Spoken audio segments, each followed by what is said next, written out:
नहमदुहु व नसल्ली अला रसूलिल करीम अम्मा बाद।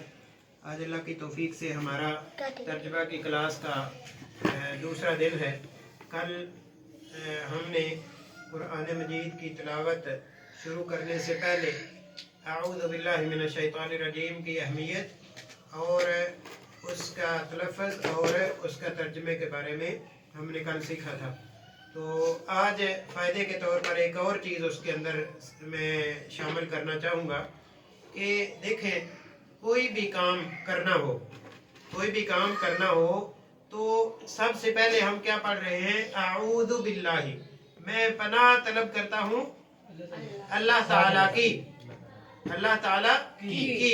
यानी कि पनाह देने के लायक कौन सी ज़ात है? अल्लाह ताला की। यानी कि कोई भी आपके ऊपर कोई दुख तकलीफ परेशानी, ठीक है, तो उससे पनाह देने वाली कौन सी ज़ात है? अल्लाह ताला की। इसी तरह एक तो ये है कि दुखों और परेशानियों से अल्लाह ताला तकलीफ देता है, और दूसरा ये है कि अगला हिस्सा हम क्या कहते हैं? मिनश शैतानिर रजीम, शैताने मरदूद से।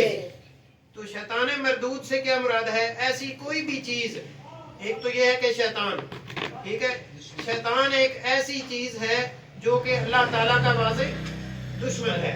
तो दूसरी ये जैसा कि सूरह नास के आखिर में अल्लाह ताला फरमाते हैं अल्लज़ी युवस्विसु फी सुदूरिन नास मिनल जिन्नति वन नास, शैतान ऐसा है जो कि दिलों के अंदर वसवसे डालता है, और शैतान जो है वो जिन्नात में से भी होता है और इंसानों में से भी होता है। तो ऐसी कोई भी चीज जो कि गैर मर्ई हो, यानी कि जो दिखाई ना देने वाली हो, ठीक है, हमें तो नहीं पता कि ये इंसान जो है वो उसके अंदर यानी वाकई इंसानियत है या शैतानियत छुपी हुई है, तो उससे पनाह देने वाली कौन सी जात है? अल्लाह ताला की। बैठे। तो शैतान से, और इसी तरह कोई भी ऐसी चीज जो कि ज़ाहिरी तौर पर दिखाई नहीं देने वाली, या फिर यानी उसके कोई असबाब हमारे पास मौजूद ना हो, तो उससे पनाह तलब जो है वो सिर्फ और सिर्फ अल्लाह ताला से की जा सकती है। तो उसके बाद बाकायदा जब कुरान मजीद की तिलावत का आगाज जो है वो कर दिया जाए, तो अल्लाह ताला की शैतान मरदूद से पनाह तलब कर ली जाए, तो उसके बाद फिर कुरान मजीद की तिलावत शुरू करने से पहले भी अल्लाह ताला का नाम लेना है। जैसा कि सूरत अल फातिहा या कोई भी सूरत शुरू करने से पहले हम क्या पढ़ते हैं? आऊज़ु बिल्लाह पढ़ने के बाद तिलावत जब शुरू करते हैं तो उस वक्त पढ़े बिस्मिल्लाहिर्रहमानिर्रहीम।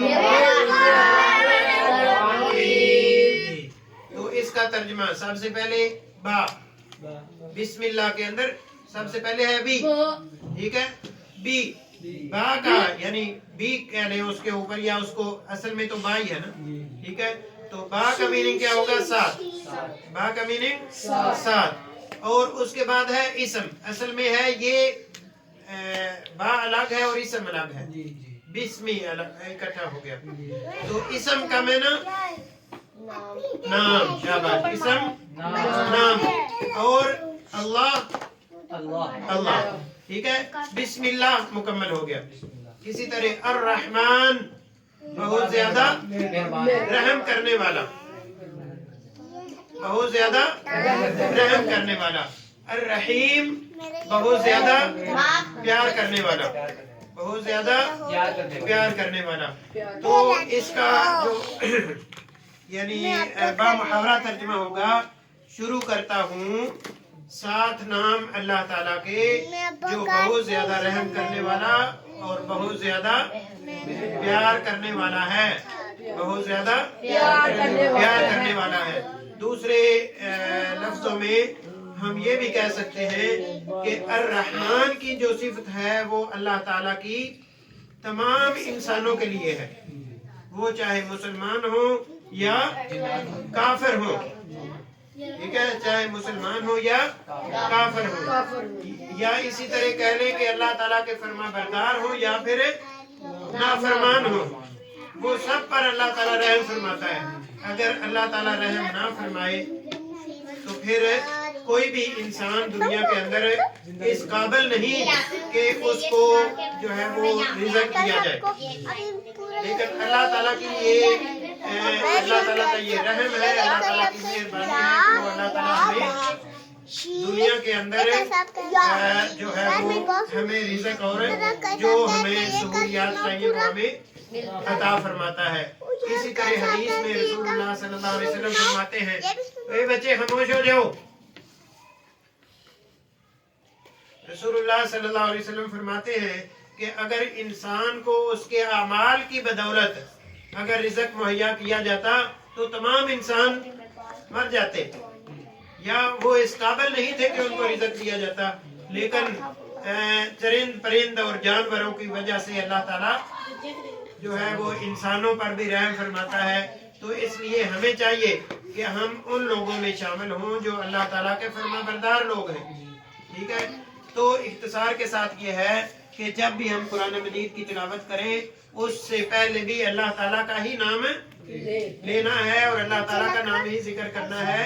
تو اس لحاظ سے بسم اللہ الرحمن الرحیم جو ہے وہ کوئی بھی انسان جہاں سے بھی تلاوت شروع کرنے لگے اس سے پہلے اعوذ باللہ اور بسم اللہ پڑھنا اس کے لیے ضروری ہے.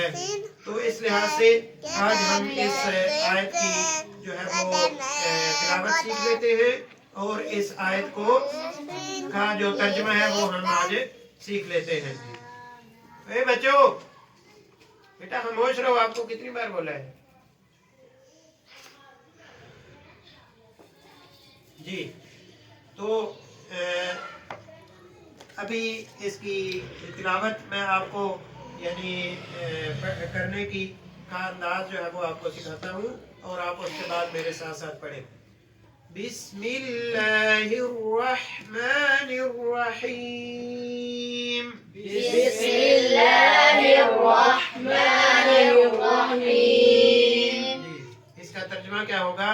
7 نام اللہ تعالیٰ کے جو بہت رحم کرنے والا, بہت زیادہ پیار کرنے والا ہے. اور اس میں ہم اکثر اس کا ترجمہ پڑھتے ہیں, شروع کرتا ہوں.